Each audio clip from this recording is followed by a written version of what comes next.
자, 우리 문학적 특징을 좀 살펴보도록 하겠습니다. 자, 말씀드렸다시피 우리가 사도행전을 함께 고려를 좀 해야 될 필요가 있겠습니다.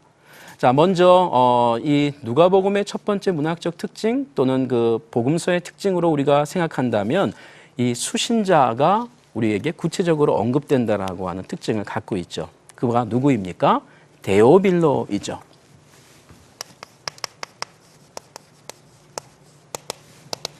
이 데오빌로라는 말은 문자적으로 말하면 하나님, 테오스, 그리고 이 사랑받는이라는 이 단어와 함께 연결되어서 이 사랑받는 자, 뭐 이렇게 얘기할 수가 있습니다. 이 사람의 이름이 가명인지 실제 명인지는 분분합니다만, 그러나 그 당시에 이런 이름을 갖고 있었던 사람들이 분명히 있었고요. 그리고 이 데오빌로는 일반 유대인보다는 이 이방인, 그리고 우리 성경에서 말하는 것처럼 각하라는 이 굉장히 고위층에게 쓰는 이 용어가 있는 걸 볼 때에 매우 이 사회적 지위가 높은 한 로마 관리라고 추정을 하고 있다는 것입니다. 그리고 이 서문에서 이렇게 그 헌정하는 경우에 적지 않은 경우는 1세기 상황 속에서 이 문서의 재정적 후원자였습니다. 여러분, 우리가 그 1세기에 이런 글들을 쓴다라고 할 때에는 오늘처럼 이렇게 쉽게 종이를 갖고 쓸 수 있는 것이 아닙니다. 출판하는 것이 아닙니다. 매우 많은 그 재정적 그 도움이 필요했습니다. 많은 재정이 필요했다는 것이죠. 이 재정적 후원자가 여기에 나오는 데오빌로였을 가능성이 이제 높고요. 그런 점에서 누가는 이 데오빌로에게 감사의 말을 하고 있는 것이고, 또 그가 무엇보다도 그리스도인이라고 하는 사실입니다. 그럼 누가복음 사도행전이 이 개인 데오빌로에게만 쓴 것이냐? 물론 그것은 아닙니다. 그 당시에 관례라는 것이죠. 특별히 어느 분에게 감사하면서 불특정 다수의 많은 그리스도인들을 염두에 두고 쓰고 있는 것입니다. 자, 이 점에서 우리 첫 번째 누가복음과 사도행전을 포함해서 이 구체적인 수신자가 언급되고 있는 특징을 갖고 있습니다. 두 번째로는요, 이 누가는 복음서를 기록할 때 아주 의미 있는 역사적인 문맥을 굉장히 우리에게 잘 소개하고 있습니다. 하나 예를 볼까요? 여러분, 누가복음 3장이 되겠습니다. 여러분, 3장 1절로 2절까지를 보면 아주 구체적인 그 시기의 상황을 소개해 주죠.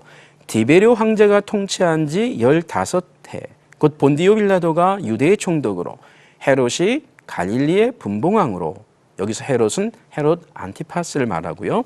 그 동생 빌립이 이두레와 드라고니 지방의 분봉왕으로, 루사니아가 아빌레네의 분봉왕으로, 2절에 보면 안나스와 가야바가 대제사장으로 있을 때라고 함으로써 어떤 시기에 있어서 이 패권을 갖고 있는 이 로마의 황제 이름부터 시작해서 또 로마의 총독 이름, 그리고 또 그 당시에 대제사장의 이름들을 우리에게 소개해주고 있는 아주 그 역사적인 그 관점과 시각을 잘 소개하고 있습니다. 보여주고 있습니다. 이것은 사도행전으로 가면 또 더 잘 나타나고 있는 특징이 되겠습니다. 자, 그 점에 다시 한번 저자로서 누가는 매우 역사 서술적인 관심과 관점을 갖고 글을 기록하고 있다. 아주 그 역사적인 데에 민감한 그러한 복음서 저자였다. 이렇게 우리가 생각할 필요가 있습니다. 그런 점에서 누가의 저자로서 하나님의 큰 구원 계획에 그 관심이 또한 드러나고 있는 것입니다. 세 번째로는요, 이 예루살렘에 대한 지리적인 초점, 중심이 우리에게 잘 나타납니다. 예를 들면 누가복음의 첫 시작은 이 예루살렘 이 성전에서 시작이 되고 있죠. 그리고 마지막에 역시 그 성전에서 그 예루살렘에서 끝나는 것이 소개가 되고 있습니다. 그리고 그 중간중간에도 예수께서 메시아로서 이 예루살렘으로 가려고 하는 것을 우리에게 아주 의미 있게 반복적으로 소개를 해주고 있습니다. 사도행전에 가도 마찬가지입니다. 예루살렘에서부터 로마로 나아가는데 이 복음이 예루살렘을 중심으로 해서 계속 퍼져나가는 것을 소개하고 있습니다. 자, 이런 특징은 무엇을 소개해 줍니까? 누가복음이 이 복음의 뿌리가 바로 예루살렘에 있다. 즉 메시아 그분이 유대인으로 오셨다. 다윗의 후손으로 오셨다가 깔려 있다는 것이죠. 우리 네 번째로 이 누가복음에는 이 기도가 아주 두드러지게 소개되고 있습니다. 특별히 이 예수님의 기도가 아주 두드러지게 소개가 되고 있습니다. 이것은 우리가 다음 시간에 또 좀 더 자세히 보도록 할 것인데요. 특별히 예수님이 세례 받으실 때 이 기도하는 것을 소개하는 유일한 복음서입니다. 다른 복음서에서는 그럼 예수님이 기도하지 않았느냐? 그것을 말해줄 그건 아닙니다. 그러나 누가는 기도의 문맥에 있어서 예수님이 기도하는 그 자료들과 내용들이 있다면, 전승이 있다면 그걸 그대로 다 우리에게 소개해 주려고 노력한다는 것입니다. 이것은 무엇보다 저자 누가가 기도에 열정적인 사람이었을 것을 우리가 이해할 수 있고요.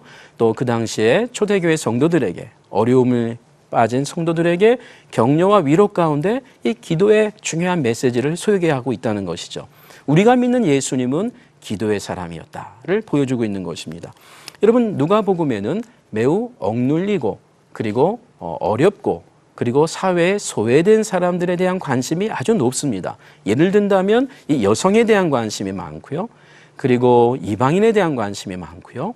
그리고 또한 이 세리, 그 당시 사회의 소외자들이었죠. 이 세리에 대한 것도 소개가 있는 것을 보게 됩니다. 그리고 사마리아인에 대한 것도 우리 누가복음에 아주 잘 소개되어 있습니다.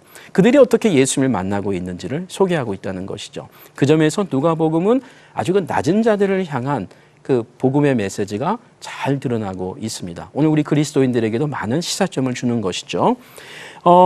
이 성령에 대한 주제가 아주 높습니다. 이 성령에 대한 주제가 누가복음과 사도행전 안에서 잘 드러난다는 것은 역시 이 저자 누가가 이 성령에 충만한 사람이었을 것을 우리가 좀 생각할 수가 있겠고요. 무엇보다 그가 이 하나님의 영이 이 구약에서 예언했던 그 하나님의 영이 어떻게 신약 시대 가운데 드러나는지를 잘 묘사하고 소개해 줌으로써 이 종말론적 문맥을 또한 소개해 주고 있는 것입니다. 여러분, 오순절에 성령이 강림한 것도 사실 누가가 쓴 사도행전에서 우리에게 소개되고 있는 것을 또 우리가 기억해야 되겠죠. 우리 누가복음에는 말이죠. 그 예수님의 사역과 관련해서 이 약속과 성취에 대한 주제가 잘 드러나고 있습니다. 예수님께서 어떻게 이 메시아로서 오신 것이, 그리고 이 땅에 어떻게 그것이 성취되었는지, 그것이 무엇보다 하나님의 큰 구원의 계획 가운데에, 하나님의 뜻 가운데 이루어졌는지를 누가복음은 또 소상하게 소개해주고 있습니다. 말씀드린 것처럼 누가복음은 구원에 대해서 매우 강조하는 복음서입니다. 구원이라는 이 소테리아, 또 구세주, 소테르, 또 구주라고 하는 이 단어들이 이 복음서 안에서 유일하게 드러나고 있습니다. 다른 복음서에서 이런 내용이 없다는 것은 아닙니다만 누가복음에는 이렇게 구원의 주가 되시는 것을 의도적으로 자주 언급하고 있다. 누가복음 19장은 대표적인 예가 되겠고요. 이 삭개오 사건 가운데 내가 구원을 주기 위해서 왔다. 인자가 온 것은 구원하게 하기 위함이다. 라고 하는 것이 이제 하나의 좋은 예가 되겠습니다. 또 우리가 마지막으로 이 누가복음을 생각할 때 이 사도행전과 깊은 연관성을 갖고 있는 특징들을 염두에 두셔야 된다라고 했습니다. 이것은 예수님의 그 제자들이 이 예수님과 어떤 상관관계를 갖고 있는지, 그래서 이 기도와 함께 성령이 임한다든지, 또 백부장에게 끌려간다든지, 또 백부장과 함께 연결되고 있는 이 복음서와 사도행전의 문맥들, 그리고 예수님과 바울이 이 산헤드린 공회에 끌려가고 신문을 당하는 것이 이 4번 나오고 있는 문맥, 3번 나오고 있는 이 신문의 결과들, 이런 내용들이 매우 유사하게 밀접하게 중첩되면서 나오고 있습니다. 아마 이것은 누가가 처음부터 우리가 믿는 예수님과 그리고 예수님을 믿는 예수님과 예수님을 믿는 초대교회의 상관관계를 보여주기 위함일 것입니다.